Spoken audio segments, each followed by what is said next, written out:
Ayan, shout out sa inyo lahat, sa lahat ng ating mga minamahal na viewers. Ayan, isang mapagpalang araw po sa ating lahat. Ito na guys, no? Marami ang naghihintay. Ito wala sa kung ano man.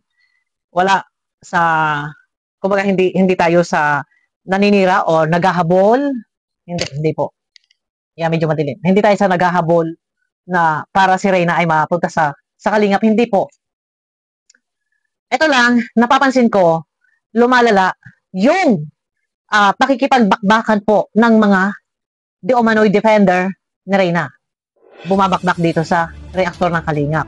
Marami rin na naghihintay, ano na ang nangyari kay Reyna.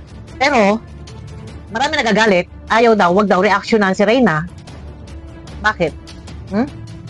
Ayaw nyo pare-reaksyonan. Kung ayaw nyo pare-reaksyonan, kayong mga nagdedepensa kay Reyna, gawin nyo pribado ang buhay ni Reyna. Pero kayo, wala kayong katigil-tigil sa kaka-update na wala namang katuturan. Yan. Di umano daw, si Reyna ay mataba na dahil nakakakain daw ng masasarap. O, di ba? Isipin nyo yung mga ginagawa reaksyon ni Rowena. Tapos, bida-bida. Ano na pala? Ano na pala ang nangyari kay Reyna?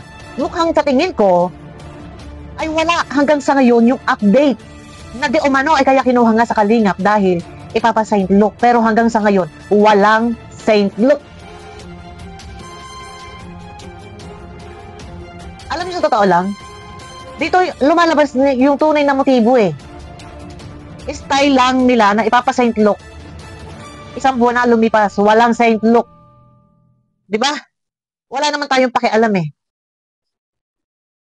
Pero, mag-reaction tayo. Wala sa paninira or kung ano man. Ano ang nangyari? Ang nangyayari kay Reyna? Tumatagal yung panahon, lumalaki si Reyna na walang natututunan. Bakit? Palaboy-laboy sa Manila. Gala dito, gala doon. Sa halip sana, si Reyna ay nag-aaral. Ano na po ang nangyari? Kayong mga humahawak kay Reyna, ano po ang magandang kinabukasan ang mapapala ni Reyna sa poder nyo? Nasa halip po yung bata sa ngayon, sana ay merong natututunan sa loob ng paaralan na andi yan kung saan-saan laboy-laboy diyan sa Manila. Ano po ang mahihita ng bata? Ano po ang mapapala sa paggalagala? Punta ng Manila punta ng Manila, punta ng Luneta. Ano ang matututunan ng batang iyan? Matanda na.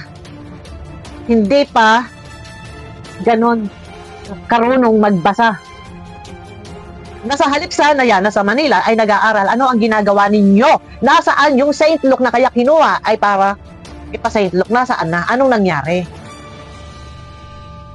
Mas maganda ang katatayuan ni Reyna nang nasa kalingap. Yan ang buong katotohanan. Huwag kayong purong update na walang katuturan ang sasabihin ninyo. Na di umano ay magaling na, marunong na magbasa, marunong na magsulat. May mga lumalabas sa picture. Mukhang galit na galit si Reyna. Nalilisik yung mata. Nakagano, no? Galit na. Bakit?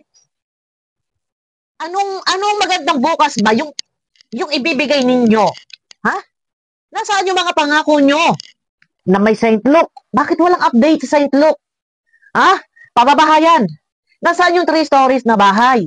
May kotse. May driver. Nasaan? Nasaan?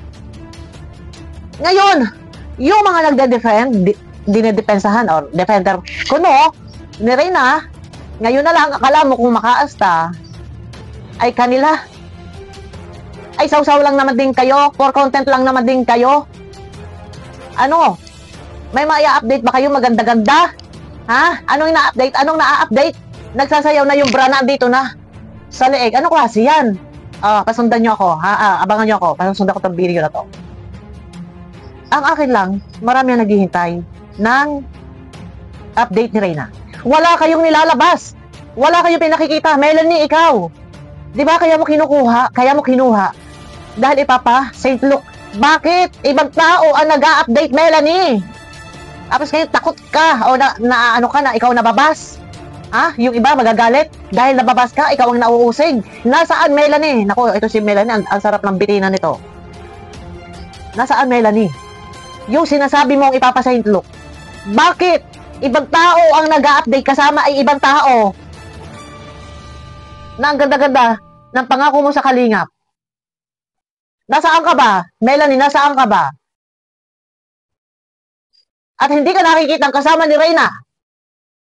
Di man sabi ikaw ay kasama. Ay bakit hindi ka nakikita kasama ni Reyna? Diyan sa Manila. Iniwan mo na ba si Reyna? Sa Manila at umuwi ka na ba? Sa Dalnak? Sa Batong Balani? Ha? Mag-update kayo para matigil na pang-uusig. Ha? At kung aayaw ninyo, ha? Kung ayaw ninyo marereaksyonan si Reyna, gawin yung privado. Kagaya nito. Mawalang galang sa iyo, ha? Kay Yen Vasquez ba ito ang pangalan nito? Yung sinasabi ni Banat Bagsik na si Tomboy. Mawalang galang. Alam mo, sa totoo lang, kaya nagagalit si Banat Bagsik kasi ayaw niyong bigyan ng privacy si Reyna. Tapos ngayon, pati mga dukit-dukit mga salsal. Labas na labas niya sa mga vlog nyo. Yen. Ito si yung Reyna's community, si Yen. Alam ko si ano yan si Yen Vasquez yan Ito, hindi kita inaaway Yen. Kung ayaw niyong marireaksyonan si Reyna, gawin niyo privado yung buhay ni Reyna. Huwag kayong para update na wala namang katuturan. Nasasabihin ninyo, kagaya ni Rowena, nasasabihin ni Rowena, mataba na si Reyna. Ngayon, mga ka-Reynas, ang ating prinsesang Reyna ay nakakatik na ng masasarap na pagkain, kumpara dati hindi nakakatikin. Ano? Yun lang ang alam nyo. Fully book pa rin ba ang St. Luke Rowena? Hanggang ngayon, fully book pa rin ba? Ano na? Ano ang makukuhang magandang buhay, magandang bukas ng batang ito si Reyna? Gayong hindi nag-aaral. Karay-karay dyan sa Manila Zoo. Paano matututo yan? Paano magkakaroon ng dagdag kaalaman na kailangan pa talagang hubugin ang kaisipan? Anong ginagawa ninyo? Karay-karay ninyo dyan sa Manila Zoo. Ano? Punta kayo sa Luneta. Mas maganda ang buhay ni Reyna na nasa piling ng kalingap. Tapos sasabihin ninyo ngayon nakakatikim ng masasarap na pagkain. Anong pinakakain ninyo? French fries? May mga maaalat, may mga ano? Hindi kayo nag-update kung okay na. O huwag kayo mag-alala. Wala kayo ina-update. May isang picture ako nakitang galit na galit ang mukha ni Reyna. Ito, makikita nyo yan guys. Yan. Ayan, nandiyan sa screen. Ano ang nangyari dito? Bakit ganito na naman? Ngirit na naman ang mukha. Parang gigil na naman. Ngayon, meron nagpasa sa akin na di umano daw ay result daw ng St. Luke. Ano daw yun? Yung pina-St. Luke na daw. Hindi ganon ang resulta ng St. Luke. Ano lang, parang Xerox copy or wala, hindi ayos. Meron nakalagay doon na patungkol sa cholesterol, ang tawag ito, yung mga ganon, parang CBC, nagpakuha ng dugo, parang ganon, no? Mamaya, i-reactionan ko yan. Hindi ganon. Dapat sa psychiatrist. Doon dapat dinala. Hindi sa ano. Meron nakalagay doon na fasting. Tapos, merong cholesterol. Hindi ganun. Ano ba naman yung pina-check up nyo iyan? Ano ba pina-check up ninyo? Utak ba o ano? O cholesterol? Pambihira kayo. Ano ba naman yan? Ayusin, mamaya guys, abangan niyo may mag-reaction yan dyan. Kasi pinabasa ko kung sino yung marunong bubasa. Ano ba itong resulta nito? Saan ito? Yung sa, ano ba ito? Yung tumataas yung mga, ano ba kasamahan ng mga cholesterol at saka yung potassium? Ano ba naman kayo? Ang mga pinag-check up ninyo, may cholesterol, may potassium. Dapat sa psychiatrist yung dalahin.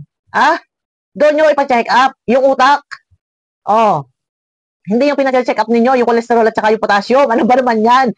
Bakit? Bakit ganon? Ang mga lumalabas doon sa result, pambihira kayo. May mga, blood sugar. Taras na yung buhay na ito. Nakakatawa lang itong mga to. yung mga nagwakwak dyan, yung mga nagpromotor dyan, mga, di pa update kayo mga kaikikan yung mga wala kakwenta-kwenta, mga update ninyo.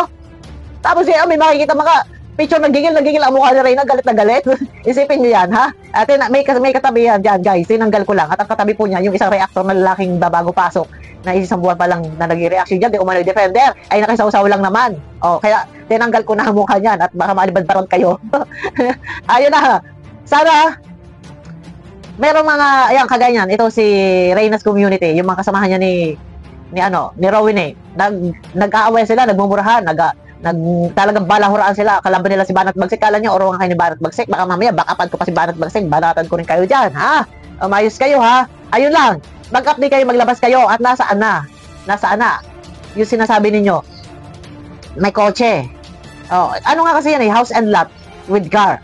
Nasaan yung bahay? Nasaan yung kotse? Nasaan yung driver? Anak ng tipaklong kayo, pambihira kayo. Nasaan yung yung sabi nyo Papa St. Luke? Saan nyo dinadala? Diyan, sa Manila. So, pambihira kayo. Baka yun uwi mukhang gorilla na yan, ha? At baka yun pinagpalit nyo na sa Manila. So, yan. Baka lang, ha? Ay, umayos kayo. May mga mag-reaction dyan. Ito, wala sa kung ano man. Naghihintay lang tayo ng update. Siyempre, viewers tayo, supporters tayo ni Reyna eh. Tapos ngayon, ganyan, mga update nila. May mga mukhang ngiwi-ngiwi nang nalilisik ang mata. Galit na galit, no? Guys, abangan nyo ako sa aking next video ko at re-reactionan yung di umano ay result daw ng St. Luke at pakikita ko sa inyo kayo na po ang bumasa. Baka mayroong mga doktor dyan, ano po ba itong result na ito? Abangan nyo ako mamaya. Ano ba itong mga result na to? Bakit may mga cholesterol at mga potassium? Pambira. Pambira. Ayun na guys, abangan nyo ako sa aking next video ko. Yan, mega love shoutout sa inyo lahat. Guys, pakiclick naman po ng thumbs up.